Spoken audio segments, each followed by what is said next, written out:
우리는 지난주에 이어서 왜 우리가 예수를 믿어도 삶의 변화가 없을까? 예수님을 믿었으면 하나님의 자녀답게 분명히 변해야 되는데 변화가 왜 없을까? 지난주에 우리가 이 예수를 믿게 되면 두 가지 변화가 있다고 말했죠. 첫 번째는 신분의 변화, 그 다음에 두 번째는 삶의 변화인데, 신분의 변화는 예수 믿는 그 순간에 단번에 완전히 바뀌는 겁니다. 그래서 신분의 변화는 우리가 노력해서 뭔가 막 시간이 지나서 얻은 게 아니라, 마치 아이가 태어나면 바로 자기 태어나자마자 내 부모님의 자녀가 된 것처럼, 우리가 예수 믿습니다라고 고백하는 그 순간부터 우리의 신분은 더 이상 죄종 마귀의 자녀가 아니라 하나님의 자녀로 완전히 신분이 단번에 바뀌어버린 겁니다. 더 이상 이것은 변화될 수 없습니다. 그리고 또 한 가지가 지난주에 말씀드린 삶의 변화라고 그랬죠. 이 삶의 변화는, 아까 아이가 태어나서 신분은 여러분 태어나면 여러분 해외 나가 보시면 가장 자랑스러울 때가 언제입니까? 해외에서 가장 자랑스러울 때가 뭐가 제일 자랑스럽죠? 내가 대한민국 국민으로 태어난 게 참 자랑스럽죠. 정말입니다. 우리가 이 조그만 나라, 정말 옛날에는 언둔의 나라라고 그랬죠. 아예 지도에 잘 표시도 되지 않는 나라. 역사는 4,000년 넘는 역사를, 4,300년의 역사를 자랑하는, 우리는 뭐 고유한 민족, 당군의 자손, 이렇게 그렇게 말해도 전 세계상에서는 조선이란 나라가 있는지 없는지도 모를 정도의 그런 나라야. 그리고 극심한 가난한 가운데 살았던 우리나라가 지금 해외 나가면은 내가 이 한국 대한민국 국민이 된 것이, 대한민국에 태어난 것이 얼마나 자랑스러운지 모릅니다. 여러분, 북한에 태어났으면 어떻게 됩니까? 지금 뭐 하고 있을까요? 이 시간에 해병대 안 하고 뭐 하고 있을까요? 설마 북한에서, 여러분 지금 태어났으면은 지금 북한에서 이 시간에 우리 해병대, 그건 진짜 해병대가 될지 몰라요. 북한에 갔으면 진짜 해병대하고 바다에 가서 뭐 해야 될지도 모르겠습니다만은, 여러분 제가 가끔 해외 나가 보면은 정말 미국이 부럽지 않죠. 솔직히 미국이 안 부럽습니다. 정말 안 부럽습니다. 다만 중국이 부럽습니까? 안 부럽죠. 근데 중국이 하나 부러운 것은 장각이나 이런 어떤 산, 하나님이 만든 거잖아요. 산이나 강이나 자연은 그게 부럽지. 여러분, 중국 가서 부러운 게 뭐 있어요? 그거밖에 없잖아요. 그건 하나님이 만든 거잖아요. 자기들이 만든 거 아니에요. 진짜 부러울 것이 없는 이 대한민국. 그래서 우리가 사실 여기 계신 분들은 본인들이 만들어 간 거죠, 사실은. 근데 지금 태어난 아이들은 어떻습니까? 자기들은 모르죠. 자기들은 얼마나 지금 호강에 받쳐서 무슨 요강이라고 그럽니까? 어쨌든 애들은 모릅니다. 그런데 걔들은 이 대한민국에 태어난 것이 얼마나 자랑스러운지 모릅니다. 아직 잘 몰라요. 걔들이 좀 그래서 청년들을 자꾸 이게 해외에 좀 데리고 나가봐야 돼요. 그래서 얘들이 좀 눈으로 보고, 그래서 제가 할 수 있으면 필리핀으로 한번 데리고 나가고 싶은데, 제가 오래 갔다 왔던 거기 정말 못 사는 동네 사람들은 정말 못 삽니다. 가보니까 정말 길이 그냥 가운데 길이 흙인데 그냥 하수구가 그냥 흘러가요. 그냥 길로 흘러요. 근데 길도 하수구도 자꾸 흘러가다 보면 지 길이 생겨요. 길 가운데 또 하수구 길이 따로 있어요. 물이 내려가는 길이. 그게 하수구예요. 따로 없고. 그 냄새가 얼마나 납니까? 정말 그 지붕 계량하러 올라갔는데 전부 다 그냥 어떻게 빠져서 떨어질까봐 겁나더라고. 떨어질까봐. 그만큼 못 사는 나라입니다. 그런데 요즘 아이들 태어나 보니까 어디더라? 대한민국이더라. 우리가 지금, 여러분, 우리가 하나님의 자녀된 것도 마찬가지입니다. 태어나 보니까 우리가 예수 믿는데 예수 믿습니다라고 했는데 다시 주님께서 우리를 다시 태어나게 한 거거든요. 태어나 보니까 우리가 하나님의 자녀가 된 것이에요. 그것이 신분의 변화예요. 그런데 또 하나의 변화는 삶의 변화죠. 그러면은 여러분, 대한민국 국민으로 태어났으면 그 다음부터 어떻게 됩니까? 대한민국 국민의 삶을 살아야 되죠. 대한민국 국민으로 태어나 놓고 아이들이 아직 못 사는 필리핀도 들을라 걱정. 이 방송으로 나가면 또 들을라 모르겠다. 필리핀처럼 저렇게 못 사는 나라, 아프리카처럼 저렇게 못 사는 나라에 태어났으면, 우리가 대한민국에 태어나고 그 나라 사람들의 삶을 산다. 그거는 정말 말이 안 되잖아요. 유치하잖아요. 뭐 여러분이 지금 뭐 밥 먹으러 가자 그러는데 한 1,000원짜리 밥 없나, 뭐 1,500원짜리 밥 없나, 그렇게 고민. 여러분 밥 돈이 아무리 없어도 밥 먹으려면 얼마짜리 먹습니까 보통? 예? 3만 원요? 기본 10,000원은 먹잖아요. 옛날에는 그래도 5,000원이었는데 어느 순간에 10,000원으로 올라갔는데, 우리는 10,000원짜리 먹어도 그냥 내가 소박하게 먹는다 생각하지, 내가 야 정말 배부르게 잘 먹는다 이런 생각은 잘 안 하잖아요. 근데 만약 여러분이 맨날 식당에 가자면 어디 밥 먹으러 가자 그러면 1,000원짜리 어디 1,500원짜리 이렇게 찾으면 이거 말이 안 되잖아요. 그러니까 우리는 우리의 신분에 맞는 변화가 있어야 되는 것이에요. 우리가 그리스도인 하나님의 자녀로 태어났으면은 하나님의 자녀로서의 삶을 살아가셔야 되는 거죠. 근데 문제는 신분은 단번에 변화되는데 하나님의 자녀로서의 삶의 변화는 마치 아이가 태어났으면은 이게 이제 아직도 이 뭡니까, 이게 기는 것도 잘 못하고, 그 다음에 걷는 거는 더 못하고, 걷고 아빠 엄마라는 말을 할 때까지 뭐 몇 개월이 걸리잖아요. 몇 개월이. 그리고는 그 다음부터 또 기는 단계, 그 다음에 이제 걷는 단계, 그 다음에 뛰는 단계까지 가려고 그러면은 몇 년이 흐릅니다. 그리고 뛰면 답니까? 그때부터 이제 온갖 말썽은 다 피우잖아요. 뭐 자기 손에 잡히는 거 다 던지고. 그러니까 그렇게 자라서 그렇게 하지 마 해서 이제 어린이집에 가고 유치원 가면은 이제 기본을 삶의 인간의 도리를 이제 배우고, 이제 밥 먹는 요즘은 뭐 젓가락질도 애들 젓가락질 잘못 가르치고 있어요. 우리처럼 이런 젓가락 아니고 뭐죠? 뒤에 묶여 있어가지고 그냥 딱 잡고 하면은 그냥, 얘들 지금 한국 애들 아니에요. 나중에 보면 이제 진짜 젓가락 2개 주면 못할 것 같아요. 걔들은.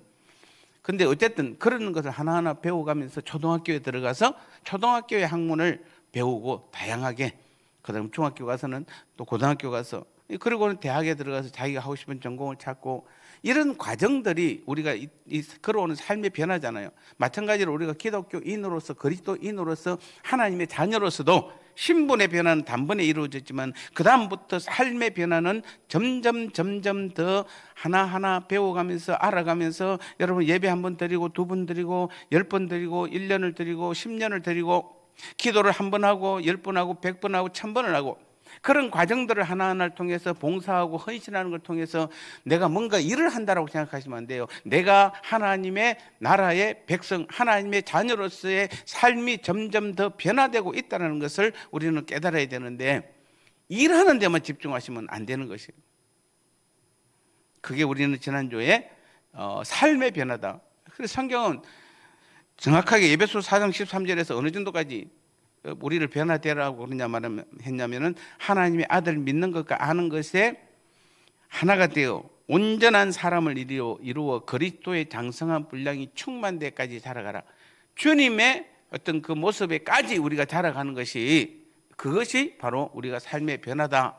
그렇게 말하면서 지난주에 첫 번째로 우리는 복음을 정보로만 받아들일 때 변화가 일어나지 않는다. 복음은 예수님이 나를 십자가에 죽었습니다. 그리고 3일 만에 살아나셨습니다. 그리고 보혜사로 내 안에 오셨습니다. 나 그거 다 알아요. 그럼 절대로 변화 일어나지 않아요. 내 삶에서 진짜 복음이 뭐해야 됩니까? 정말 예수님이, 아까 여러분 찬송할 때 뭐 어떻게 찬송했냐면, 저는 3절 할 때 저는 제가 울고 있는 거 혹시 보셨나요? 못 봤어요? 몰래 울었습니다. 주님이 나를 붙더니 하는데 여러분 눈물이 안 납니까? 주님이 나를 붙들어 주시는데. 그러니까 여러분이 복음은 지식적으로 아는 것이 아니라 뭐 해야 된다? 정말 주님께서 내 죄를 위해 십자가에 죽으셔서 내 죄가 이제는 사함 받았구나. 여러분 보십시오. 여러분이 만약에 지금 어떻게 하다가 잘못해가지고 여러분이 차를 운전하다가 뭐 남의 차를 받고 지나갔, 남의 집을 뭐 치고 지나갔다든지, 아니면 지나간 사람을 치고 지나가 버렸습니다. 그냥. 그러니까 나중에 연락 오면 어떻게 됩니까, 여러분요? 내가 모르긴 뭐 쳤는지 안 쳤는지 모를 때도 있고 알 수도 없지만은, 그런데 만약 경찰에 출두하러 그러면 여러분 얼마나 마음이 초조하겠습니까? 이게 내가 얼마나 사람을 다쳤지? 또 내가 지금 남에게 어떤 해를 끼쳐놓고 내가 이것들을 통해서 내 죄가 얼마나 클까? 그런 염려, 근심하고, 때로는 어떤 사람이 죽었다는데요, 뭐 그렇게 했다고, 만약 그런 소리 들으면 어떻게 되겠습니까? 내 인생 다 끝난 것처럼 보이잖아요. 그래 경찰에 가서 출두해서 갔는데 다 끝난 줄 알고, 이제 내 인생 다 끝났네, 이제 들어가면 못 나오겠네, 이렇게 생각하고 인사 다 하고 갔는데, 경찰에서 어느 날 갔는데 갑자기 당신은 죄가 하나도 없어요 이러면은, 여러분 왜 내가 죄가 없어요? 그러니까 당신 누군가가 당신 죄를 대신해서 다 지불했어요. 대가를. 이런 우리가 이것도 말도 안 되지만은 여러분 이것은 우리가 이 땅에서 잠시잖아요. 그래도 잠시예요. 여러분 건강을 위해서 하나님 기도해 낫게 해주셨어요. 감사합니다. 그래봐야 30년, 그래봐야 20년이에요. 지금 여러분이 만약에 죄송합니다만은 어디 아파서 하나님께 기도했는데 하나님 낫게 해주세요. 그럼 낫고 나서 앞으로 얼마나 더 오래 사실 겁니까? 한 100년 더 사실 거예요? 아니잖아요. 100년 더 살아도 못 살죠. 우리나라 속담이 옛날에 뭡니까? 너희 손자 망령 될 때까지 살아라. 손자 망령 될 때까지 살아라는 말은 얼마나 오래 산다는 겁니까? 이게 좋은 말이 아니고 저주하는 말이죠. 이게 나쁜 말이에요. 그러니까 우리는 이 땅에 너무 오래 사는 것이 좋은 것은 아닐 겁니다. 어떤 적당한 선에서 뭐 하나님 부르시면 가는 것이 좋은데 그래봐야 10년, 20년, 30년이에요. 그런데 주님께서 나를 위해서 내 죄를 십자가에 죽으셔서 내 죄가 사함 받았다는 그 사실은 영원이잖아요. 영원히 죄 사함 받는 것이에요. 영원히. 그리고 그분께서 날 다시 살아나셨어요. 그것은 내가 영원히 살아나는 거예요. 주님의 부활은 나의 부활이기 때문에 내가 영원히 살아나는 것이에요. 그리고 그분이 보혜사로 내 안에 오셨어요. 영원히 나를 떠나지 아니하시고 그분과 내가 연합하여 한 몸을 이루셨어요. 영원히. 다 영원이에요. 거기는. 그래서 내가 생명을 얻었어요. 영원한 생명이에요. 내가 천국을 얻었어요. 내가 영원한 천국을 얻은 것이에요.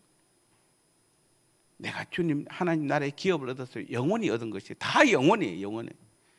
그게 얼마나 여러분이 그걸 그냥 내가 알고 있어 그냥 지식적으로 깨달았다. 그것은 여러분이 별로 절대 여러분의 삶을 변화시키지 못합니다.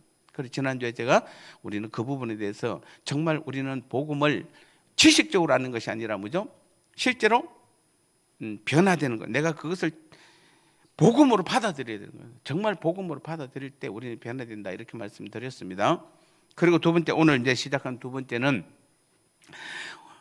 은혜가 아닌 행위 중심의 신앙은 결국 자기 중심적으로 바뀝니다.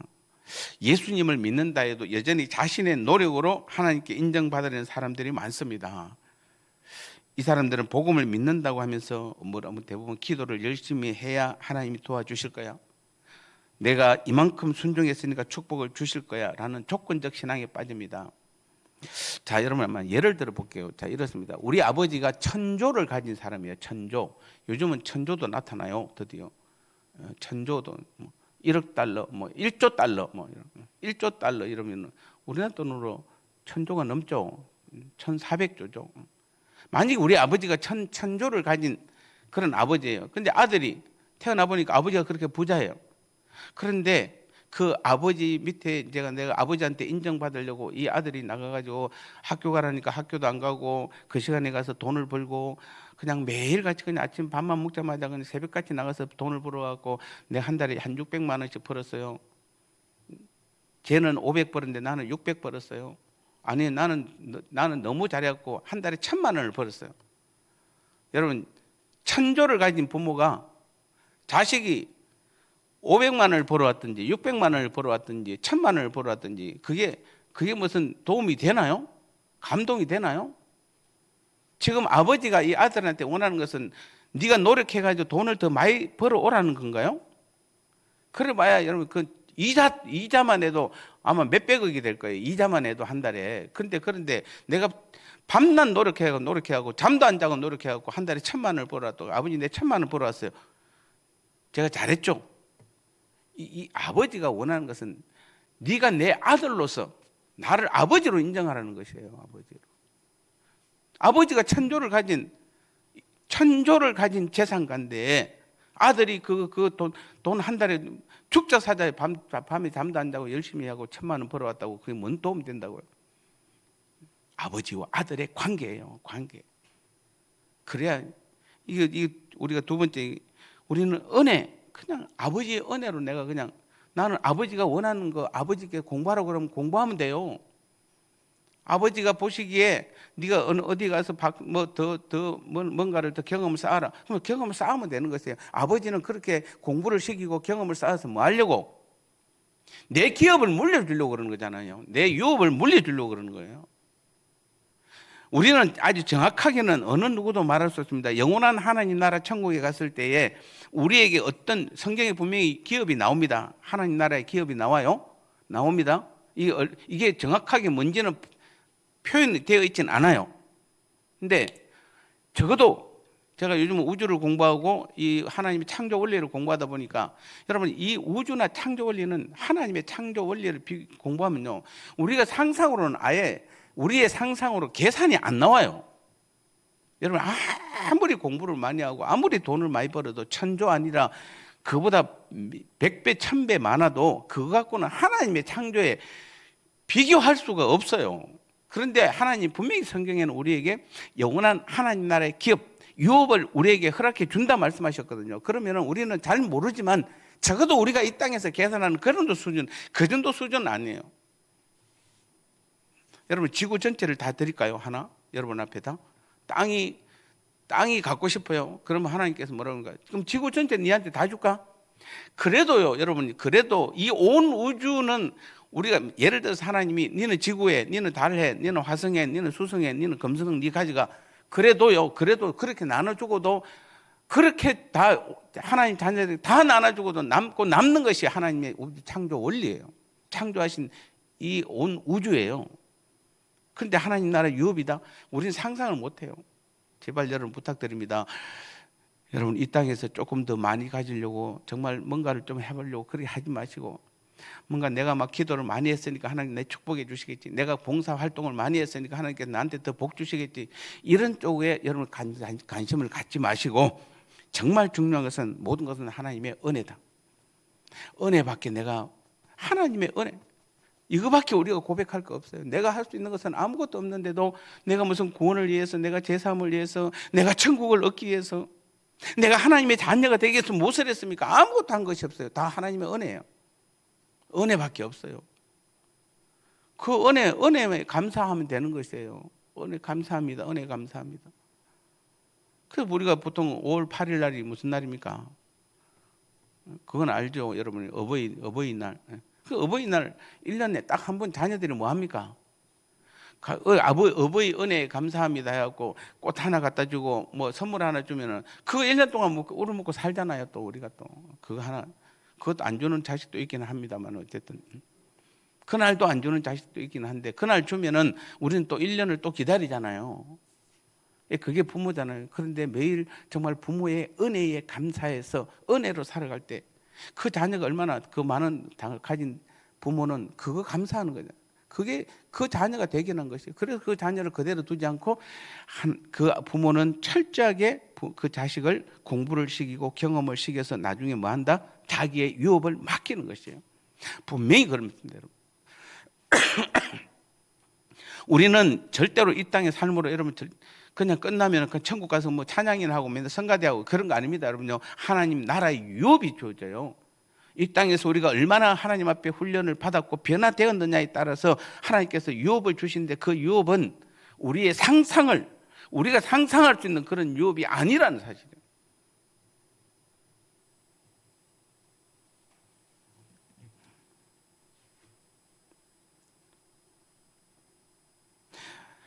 내가 기도를 열심히 하면 도와주고 내가 이만큼 순종했으니까 축복 주시겠지, 이런 신앙은 결국 하나님을 위한 나의 행위에 기초하기 때문에 은혜에 반응하는 복음적 삶이 아니라 거래적 신앙이 되고 마는 것이에요. 여러분 하나님과 거래하려고 하지 마십시오. 천조 가진 아버지 앞에 한 달에 500번은 자식이 아버지하고 딜을 하려고 하고 거래하려고 그러고, 내가 이 500만 원 다 드릴게요, 아니면 300만 드릴게요. 천조간이 보면 그 돈에 아무 관심이 하나도 없어요. 여러분 죄송하지만 우리의 때로는 우리의 기도나 우리의 봉사나 우리의 헌신이나 우리의 예배에 어쩌면 하나님이 관심보다는 오늘 우리가 하나님의 은혜에 얼마나 감사하는 삶을 살고 있느냐를 더 깊이 보시는 것이, 얼마나 복음적 삶을 살고 있느냐, 복음을 얼마나 온전히 깨닫고 있느냐에 관심을 많이 가지세요. 또 그리고 그 복음의 삶을 사는 사람은 다른 사람보다 기도 더 많이 해요. 더 예배를 더 사모해요. 여러분 지금 자꾸 오해를 하시는데, 제가 말을 할 때 그 복음의 관점에서 말하면 자꾸 오해를 하시고 뭐 우리 목사님은 뭐 그 예배 드리지 마라 이런 소리 그런 소리가 아니에요. 기도하지 말라는 게 아니에요. 여러분 정말 복음의 삶을 살고 변화된 사람은 어디에 있든지 기도를 하고 어디에 있든지 예배의 삶을 사는 것이에요. 그게 중요한 것이죠. 그냥 교회에 와서 무조건 하는 것이 아니라 삶 자체가 저에서만 열심히 하면 아무 의미 없잖아요. 나갔는데 예배 끝나고 올라가는 순간에 여러분 삶이 변하고 말이 벌써 달라지는데 어떤 사람 기도 끝나고 저 나가면서 벌써 말에서 이상한 말이 나오고 있잖아요. 이게 무슨 의미가 있습니까? 여러분 기도가 진짜 복음의 삶으로 변화된 사람은 여러분 삶이 기도예요. 쉬지 않고 기도하는 것이에요. 범사가 뭐죠? 감사예요. 감사. 누구한테 감사하는 겁니까? 누구한테 기도하는 거예요? 하나님께 기도하는 거잖아요. 하나님께 감사하는 것이에요. 하나님 때문에 항상 기뻐하는 것이에요. 거기에 무슨 절차가 필요합니까? 여러분? 우리 아버지 때문에 내가 우리 아버지 은혜에 늘 감사해요. 아버지 때문에 기뻐해요. 나는 지금 이 땅이 조금 힘들어도 내가 지금 하는 일이 힘들어도 아버지께서 나를 더 크게 쓰시려고 하는 일이니까 나는 기뻐할 수 있어. 얼마든지 기뻐할 수 있잖아요. 생각하면 생각할수록 기쁘잖아요. 웃음이 나오잖아요. 이게 더 이상 이거보다 감사할 게 없잖아요. 그래서 로마서 5장 8절은 말합니다. 우리가 아직 죄인 되었을 때에 그리스도께서 우리를 위하여 죽으심으로 하나님께서 우리에게 대한 자기의 사랑을 확정하셨느니라. 우리가 아직 죄인 되었을 그때 이미 하나님께서 우리를 사랑하셔서 주님을 우리를 통해 죽게 하심으로 말미암아 주님께 십자가에 죽으시면 주님의 하나님의 뜻을 이룬 것인데 하나님의 어떤 뜻입니까? 우리를 얼마나 사랑하는지를 드러내는 것이에요. 아버지는 아들을 얼마나 사랑하는지를 아들이 알아주기를 원하는 것이에요. 어떤 행위보다도 여러분 어떤 우리의 신앙적 행위보다도 하나님 아버지는 우리가 뭘 알아주기를 원했어요? 내가 너를 사랑한다는 걸 알아주기를 원하세요. 그 사랑 안에 거하는 아들은 더 아버지한테 더 대화를 많이 해요. 더 아버지가 원하는 삶을 살아가는 것이에요. 그게 예배고 그게 기도인 것이에요. 내가 의로워서가 아니라 여전히 죄인이었을 때 그 사랑이 임했다는 것, 그 은혜가 진심으로 깨달아질 때 우리는 변화가 되는 거죠. 왜 예수 믿는데 우리가 변화 안 되는가? 두 번째 그게 뭐다 바로 우리가 주님의 은혜가 진심으로 깨달아질 때 드디어 우리는 변화되는 것입니다. 그리고 세 번째는 십자가 앞에서 무너질 때 진짜 변화가 시작됩니다. 십자가 앞에서 무너진다는 것은 삶의 변화가 없는 가장 큰 이유 중에 하나가 바로 자기 의를 내세우기 때문에 이게 정말 우리는 여러분 교회에서 정말 버려야 될 게 아이마인 미마인 내가 뭘 해도 내가 봉사하고도 내가 기도하고도 내가 기도했고 예배드리고 나는 예배드렸고 나는 어디 예배드렸고 무슨 예배드렸고 무슨 예배드렸고 나는 무슨 기도했고 나는 어디 봉사했고 내가 뭐뭐 했고 하나님의 여러분 하나님의 의 앞에 내 의는 아무 영향이 아까 천조를 가진 사람한테 내가 100만 원 내가 뭐 했는데 내가 남은 아버지한테 아버지를 위해서 100만 원 이런 거는 의미가 없는 돈으로 이야기하려고 할 필요가 없는 것이에요. 그러니까 여러분 가장 우리가 이 변화 안 되는 가장 큰 이유가 자기 의를 가지고 주님 앞에 서기 때문에 그래요. 여러분 내 의가 아무리 뛰어나도 정말 내가 최선을 다해서 여러분 하루 종일 기도하고 하루 종일 전도하고 하루 종일 예배하고 하루 종일 봉사하고 그게 내 죄를 어떻게 해결할 수 있나요? 그것 때문에 내가 마귀의 자녀에서 하나님의 자녀가 될 수 있나요? 그것 때문에 내가 지옥에서 천국으로 갈 수 있나요?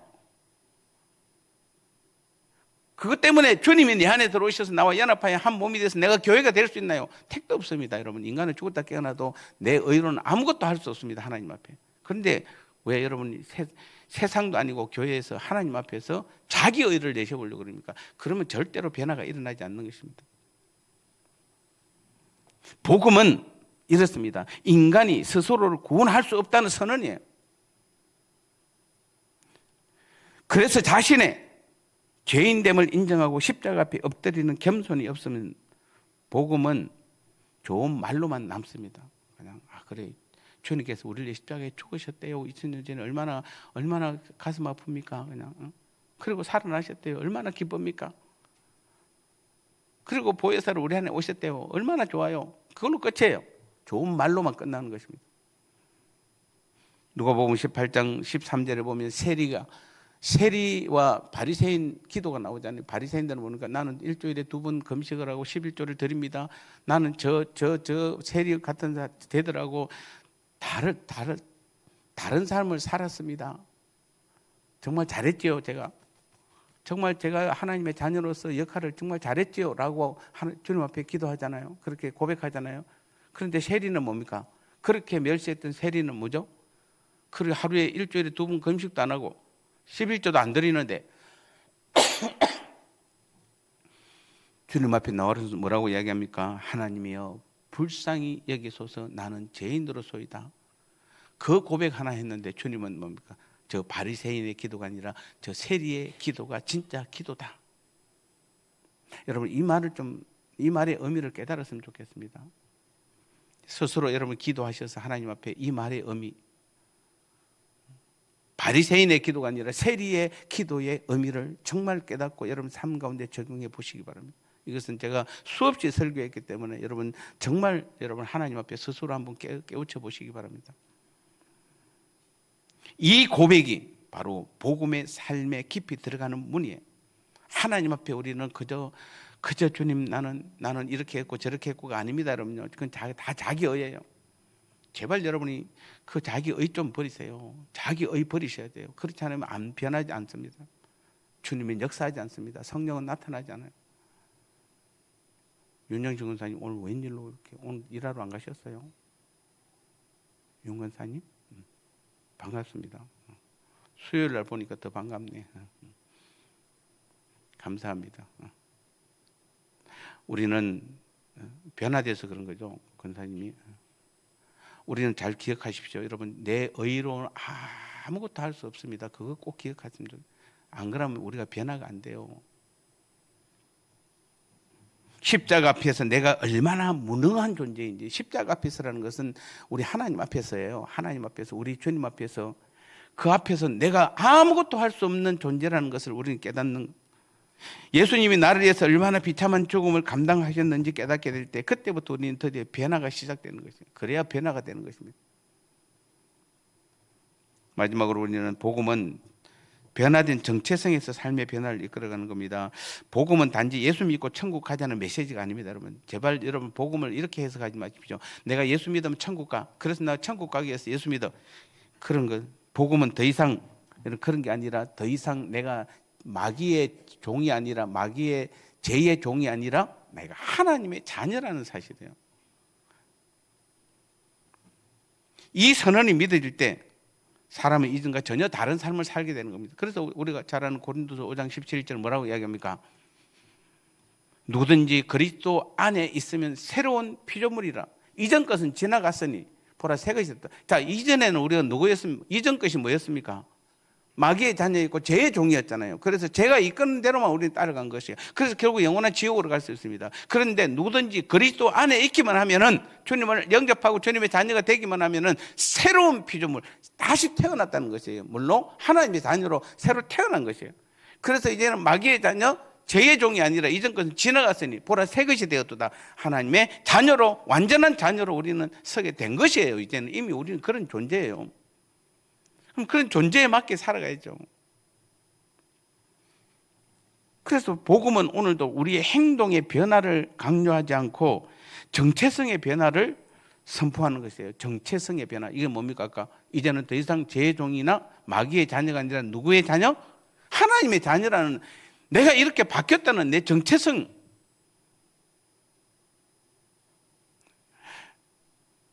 필리핀은 또 필리핀이다. 캄보디아 사람이, 캄보디아에 있는 여자 젊은 아가씨가 한국에 시집을 왔어요. 그래서 5년이 지나고 10년이 지나고 이제는 한국 국적을 다 땄어요. 그럼 그때부터 어느 나라 사람입니까? 내가 캄보디아 말은 잘해요. 한국말보다 더 잘해요. 그런데 나는 이미 어느 나라 사람이다? 한국 사람, 대한민국 사람이에요. 대한민국 사람이에요. 그럼 이제 그때부터 대한민국 말을 배워야 편하고, 대한민국의 김치를 먹을 줄 알아야 편하고, 미역국을 끓여서 같이 나눠 먹을 줄 알아야 편한 거고, 된장국을 끓일 줄 알아야 편한 거예요. 한국에 살면서 맨날 여러분 맨날 캄보디아 음식 먹는 거 좋아하고 그러면은 이게 안 맞잖아요. 안 맞잖아요. 아니 우리는 이미 누구다 정체성의 변화, 우리는 이미 물론 하나님의 자녀로 바뀌어 버렸어요. 그럼 하나님의 자녀로 삶을 살아야 하는데 왜 자꾸 옛날에 마귀의 종, 죄의 종이었던 삶을 여전히 살리려고 그렇고, 내 말에 보면 말에는 여전히 죄의 종, 마귀의 말, 자녀의 말이 그대로 나오고, 내 행동에서 맨날 그 행동 나오고. 그러니까 옆 사람 하나 좀 양보하는 것도 양보 안 하려고 그러고, 그냥 어떻게 하든지 말을 더 헐떠들려고 그러고, 교회를 자꾸 무너뜨리려고 그러고. 그렇잖아요 지금.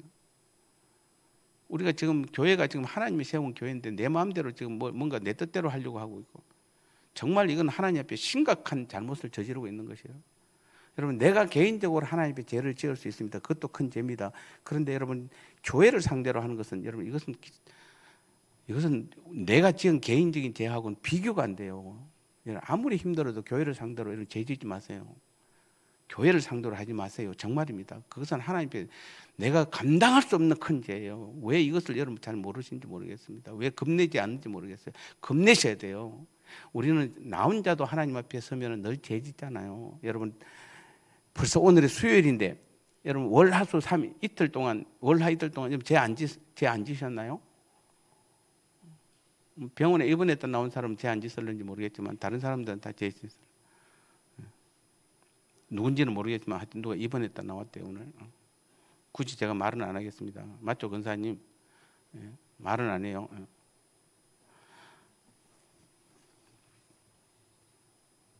여러분, 삶이 우리가 여전히 변화 없는 이유 정리합니다. 하나는 복음을 한 번 듣고 끝났다고 생각하기 때문에. 복음은 한 번 듣고 끝나는 것이 아니라 복음은 날마다 붙들어야 될 은혜예요. 오늘 하루도 뭘로 살아가야지? 아침에 눈 뜨면 뭘로 살아가야지? 뭘로 살아가야 됩니까? 은혜로. 하나님의 은혜로 살아가는 것이에요. 오늘도요. 내가 능력 내가 아닙니다, 여러분. 하나님의 은혜로 살아가는 것이에요. 매일 나의 교만과 자기 중심성, 내 힘으로 살아가는 것을 회개하고 매일 예수님의 은혜와 십자가의 사랑을 믿음으로 고백하는 것이 바로 변화된 삶으로 가는 길인 것입니다. 그래서 복음은 예수님이 나를 위해서 무엇을 하셨는가에 집중할 때 삶이 바뀌는 것이에요. 중요한 겁니다. 내가 예수님을 위해서 하는 것은 아무 도움이 안 됩니다, 여러분. 예수님이 나를 위해서 무엇을 하셨는가가 복음의 가장 키포인트예요. 그래 내가 변화되는 것이에요. 그 말은 나를 완전히 비워야만 예수님이 그때부터 나를 통해서 예수님이 행하세요. 성령께서 우리를 통해서 기도하게 하세요. 성령께서 하나님께서 받으시는 예배가 되는 것이에요. 전도도 성령께서 하시는 것이에요. 하나님이 하시는 것이에요. 모든 것은 예수님이 나를 통해 일하실 때에, 그때에 그 삶을 살 때 우리는 변화되는 것입니다. 그래서 삶의 변화는 나의 결심, 노력, 열심에서 나오는 것이 아니라 오직 복음의 중심에 서 있을 때 가능한 것입니다. 내가 얼마나 연약한 존재이지, 예수님이 얼마나 완전하게 나를 사랑하셨는지, 그 은혜가 오늘도 나를 여전히, 그 은혜가 나의 삶을 온전히 붙들 때에 우리는 죄의 습관을 이기고 하나님 나라 백성답게 살아갈 수 있는 사람으로 변화될 줄 믿습니다. 이 귀한 믿음, 오늘부터 여러분이 정말 변화되는 그 하나님의 자녀로서의 변화된 삶을 살아가는 우리 모두가 되시기를 축복합니다.